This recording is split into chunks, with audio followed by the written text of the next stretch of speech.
做外贸的天塌了。我们在柯桥这个地方。Sangat sulit bagi kami yang bergerak di perdagangan luar negeri di sini, di Kekiao. Banyak orang bergerak di bisnis ekspor tekstil, termasuk banyak yang menjalankan pabrik sendiri. Dulu saya berpikir bahwa bagi orang biasa seperti kami, perang dagang tidak akan terlalu berdampak, tetapi sekarang setelah saya pikirkan, ada sesuatu yang terasa tidak benar. Kami menjalankan salon kecantikan dan klien kami datang ke sini untuk bersantai dan menikmati diri mereka sendiri. Sebagian besar dari mereka cukup berhasil dalam bisnis lokal, tetapi selama beberapa hari terakhir, saya perhatikan bahwa semua klien saya terus menghela napas. Saya bertanya kepada mereka apa yang salah. Mereka bilang mereka menjalankan pabrik bahan baku dan mereka baru saja mendatangkan beberapa ton barang. Bahkan sebelum mereka bisa bereaksi, mereka kehilangan antara 500.000 hingga 800.000 yuan begitu saja dalam sekejap mata. Klien lain juga mengatakan mereka tidak tahu harus berbuat apa sekarang. Mereka bahkan tidak tahu apakah mereka bisa bertahan hingga akhir bulan. Saya berkata, bagaimana bisa seserius ini? Kadang-kadang saya bertanya-tanya apa yang sebenarnya terjadi dengan negara ini. Saya hanya merasa hidup ini sangat sulit bagi rakyat biasa. Saya datang ke sini hari ini untuk memeriksa kontainer-kontainer yang terdampar ini. Semuanya berakhir, perusahaan kami juga memiliki 10 kontainer yang terjebak di sini. Lihat kontainer-kontainer ini, semuanya milik kami. Orang-orang yang mengunggah video tersebut mengatakan bahwa perang tarif telah menyebabkan puluhan ribu potong pakaian terjebak di pelabuhan, dan pemilik bisnis sedang bersiap untuk menghabiskan inventaris. Dia mengatakan dalam siaran langsungnya bahwa hanya dengan beberapa ratus yuan orang dapat membeli barang ekspor senilai ribuan yen. Perang tarif AS-Tiongkok telah membuat industri perdagangan luar negeri Tiongkok putus asa, dan pembalasan pemerintah Tiongkok terus berlanjut tanpa henti. Dalam putaran tindakan pembalasan terbaru pada tanggal 11 April, Tiongkok menaikkan tarif impor yang berasal dari AS dari 84% menjadi 125%, sambil juga menyatakan bahwa mereka tidak akan memberlakukan pembalasan tarif lebih lanjut terhadap AS. Di permukaan, ini tampak seperti pembalasan timbal balik oleh Tiongkok, tetapi kenyataannya, sikap mereka telah melunak secara signifikan. Sebelumnya, pada tanggal 6 April media pemerintah Tiongkok masih membual bahwa langit tidak akan runtuh. Tetapi sekarang telah bergeser untuk membantu bisnis mempertahankan perdagangan dengan AS sebanyak mungkin. Saat ini, sebagian besar analisis menunjukkan bahwa putaran tarif ini dapat menyebabkan pemisahan perdagangan AS-Tiongkok, tetapi pandangan ini hampir tidak mendapat tanggapan di platform internet Tiongkok. Otoritas PKT, selain menyalahkan AS, sangat berhati-hati dalam menggunakan istilah pemisahan. Ini mengungkapkan bahwa Tiongkok sangat enggan meninggalkan lingkaran perdagangan Eropa dan Amerika.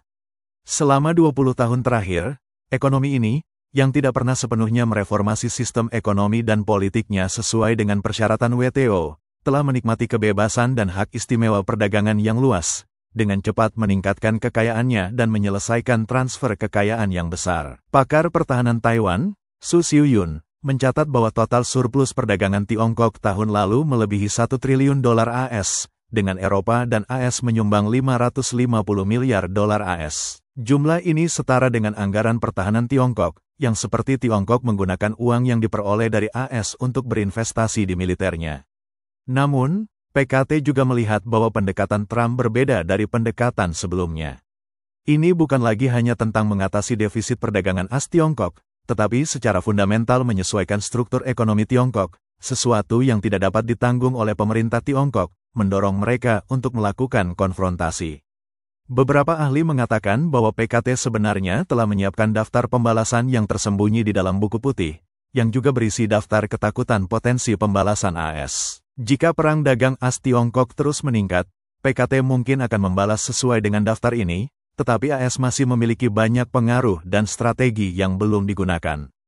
Pada tanggal 9 April, Kantor Informasi Dewan Negara PKT merilis buku putih tentang hubungan ekonomi dan perdagangan AS-Tiongkok, yang diklaim untuk mengklarifikasi fakta. Buku putih tersebut menyebutkan bahwa AS adalah sumber terbesar defisit perdagangan jasa Tiongkok, terutama di bidang perjalanan, pendidikan, biaya penggunaan kekayaan intelektual, dan layanan transportasi. Komponen utama lain dari buku putih tersebut adalah perjanjian perdagangan fase 1 antara Tiongkok dan AS, yang diklaim Tiongkok sedang diimplementasikan dengan serius. Bagian terbesar dari buku putih tersebut didedikasikan untuk menuduh AS melakukan unilateralisme dan proteksionisme melalui 8 tindakan. Profesor Henry Gao, seorang profesor tetap di Fakultas Hukum Universitas Manajemen Singapura, memposting di X bahwa buku putih ini tidak bertujuan untuk mengklarifikasi fakta seperti yang diklaim pemerintah Tiongkok. Dia mengatakan itu adalah daftar keinginan pembalasan dan katalog ketakutan perdagangan terdalam Beijing. Profesor Gao percaya bahwa sebagian besar item dalam daftar pembalasan menargetkan industri jasa, termasuk melarang ekspor jasa AS, menghentikan perlindungan kekayaan intelektual untuk perusahaan AS, transfer teknologi paksa, melarang produk makanan dan pertanian AS, membatasi akses ke pasar keuangan Tiongkok, dan mendevaluasi yuan, kemungkinan merujuk pada yuan. Daftar ketakutan potensi pembalasan AS terutama mencakup 8 tuduhan terhadap AS, termasuk menghapus status negara paling disukai, pembatasan perdagangan dan investasi dengan alasan keamanan nasional, memperluas kontrol ekspor, tarif berdasarkan bagian 301, investigasi bagian 232, menggunakan alat bantuan perdagangan, dan tarif timbal balik. Beberapa orang Tiongkok telah menganalisis bahwa konfrontasi perdagangan Tiongkok dengan AS memiliki kerugian besar, substitusi produk antara kedua negara tidak setara. AS mengimpor sekitar 439 miliar dolar AS barang dari Tiongkok, yang sebagian besar dapat diperoleh dari pemasok alternatif, dan negara-negara lain lebih dari bersedia mengisi kekosongan tersebut. 5 kategori barang teratas yang diekspor Tiongkok ke AS, seperti yang tercantum oleh pemerintah Tiongkok, adalah peralatan listrik, 24%, mesin, 17,6%, furnitur dan tempat tidur, 6%, mainan, permainan, dan produk olahraga, 5%, dan produk plastik, 4,5%. Tiongkok akan berusaha meningkatkan reekspor ke AS melalui pihak ketiga seperti Asia Tenggara, tetapi rute ini telah ditargetkan oleh AS. 2 kategori teratas, peralatan listrik dan mesin, tidak dapat dengan mudah dilabel ulang dan dikirim seperti sebelumnya. Jika perusahaan Tiongkok memindahkan jalur produksi ini ke Asia Tenggara, upaya logistiknya sulit dan kerugiannya akan signifikan. Banyak pabrik akan menganggur atau dibuang, dan sejumlah besar pekerja akan kehilangan pekerjaan. Melatih sejumlah besar pekerja teknis serupa di Asia Tenggara tidak akan tercapai dalam semalam. Poin paling penting adalah bahwa Trump dapat menyesuaikan tarif timbal balik kapan saja, sehingga sulit bagi negara pihak ketiga untuk membantu Tiongkok dalam melabel ulang negara asal. Sinyal terbaru dari Trump adalah bahwa meskipun Tiongkok mungkin mencoba melabel ulang barang di negara lain, produk Tiongkok akan tetap memiliki sidik jari produk yang tidak dapat dihapus. Vietnam telah mengkonfirmasi bahwa mereka akan tanpa ragu meninggalkan Tiongkok untuk merangkul AS. Tiongkok mengimpor sekitar 143,5 miliar dolar AS barang dari Amerika Serikat. Beberapa di antaranya dapat diperoleh dari pemasok alternatif, tetapi yang lain sulit diganti. 5 kategori barang teratas yang diimpor Tiongkok dari AS, menurut pemerintah Tiongkok, adalah bahan bakar mineral, 14%, mesin, 12%, peralatan listrik, 11%, instrumen optik, fotografi, atau bedah, 7,8%, dan biji minyak, 7,7%. Peralatan listrik dan mekanik kelas atas, termasuk instrumen medis dan produk serupa lainnya dari Amerika Serikat, sangat diperlukan bagi Tiongkok. Dalam praktiknya, Tiongkok mungkin secara pribadi mengecualikan tarif atau membeli melalui pihak ketiga, tetapi dengan harga yang lebih tinggi.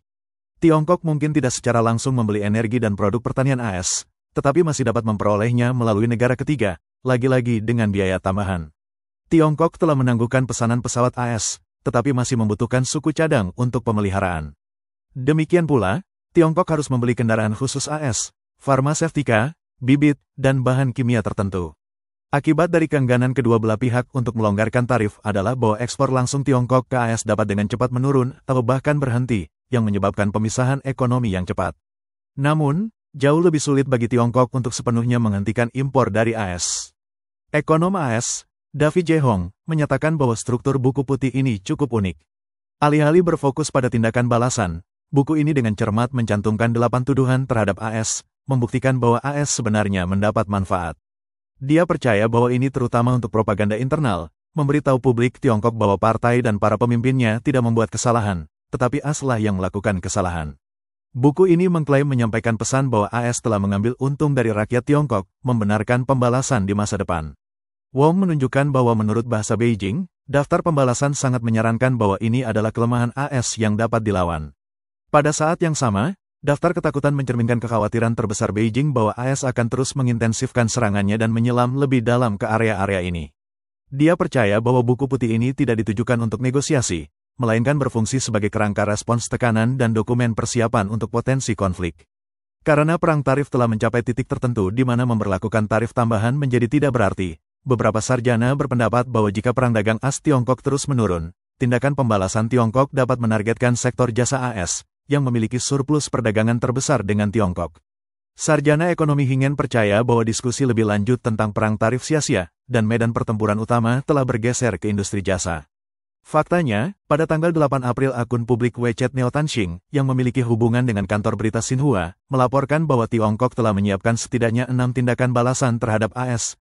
Beberapa di antaranya melibatkan sanksi terhadap industri jasa AS. Mengingat perusahaan kekayaan intelektual AS telah memperoleh keuntungan monopoli yang signifikan di Tiongkok, pihak berwenang sedang meneliti kemungkinan untuk menyelidiki situasi ini. Selain itu, langkah-langkahnya mencakup pembatasan perusahaan AS untuk berpartisipasi dalam pengadaan dan membatasi kerjasama bisnis di bidang-bidang seperti konsultasi hukum. Wong menyatakan bahwa Neotanxing, sebagai media semi-resmi, sering digunakan untuk membentuk opini publik dan menguji reaksi sambil menghindari tanggung jawab jika timbul masalah.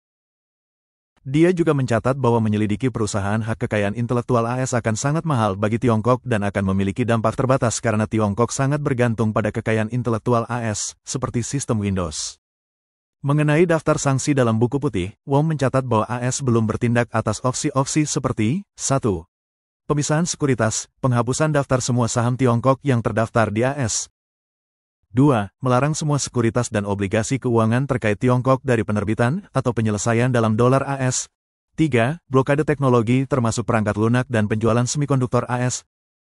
4. Pemisahan dalam pertukaran bakat dengan batasan visa yang ketat pada siswa dan peneliti. 5. Pembekuan aset, penyelidikan asal-usul virus, dan sanksi bersama internasional yang akan mendekati tindakan perang. Su Tsuyun menyatakan bahwa jika ketegangan meningkat, akan jelas bahwa AS memegang kendali karena menguasai pasar dan memiliki pengaruh dalam negosiasi dengan 75 negara.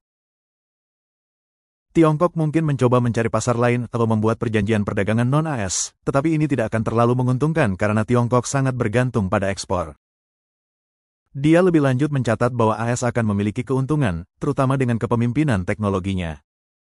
Analis dari Tiongkok telah mengindikasikan bahwa Xi Jinping secara serius mempersiapkan perang nyata dengan Amerika Serikat karena dia tidak punya jalan keluar. Namun, kelas elit domestik tidak menginginkan ini dan mereka masih bermimpi menikmati hidup mereka di negara-negara barat. Dia menghadapi perlawanan signifikan dari dalam elit domestik. Orang-orang kepercayaannya satu persatu diturunkan, membuatnya tampak seolah-olah kekuasaannya tidak stabil. Pengunduran diri Tianning baru-baru ini dari jabatannya sebagai Ketua Asosiasi Penulis Tiongkok telah menarik perhatian khusus. Tianning dikabarkan sebagai selir Xi Jinping dalam sistem politik Tiongkok. Jatuhnya seorang selir dari kekuasaan biasanya menandakan jatuhnya pejabat yang bersangkutan. Komentator politik Tiongkok, Li Dao, telah mengajukan pertanyaan mengapa Tianning tidak pernah menikah dengan keluarga Xi. Dikabarkan ada dua alasan untuk ini. 1. Ayah Tianning menentang pernikahan tersebut karena percaya bahwa anak-anak pejabat tinggi tidak dapat diandalkan. Alasan lainnya adalah karakter Tianning yang terlalu artistik.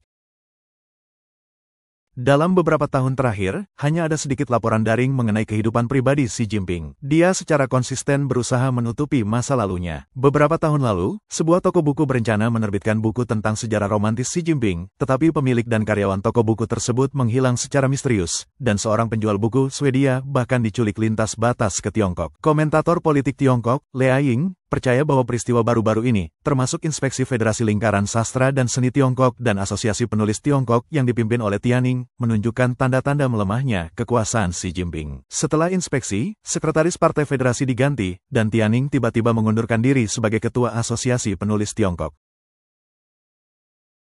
Anggota senior Asosiasi Tari Tiongkok juga dibersihkan.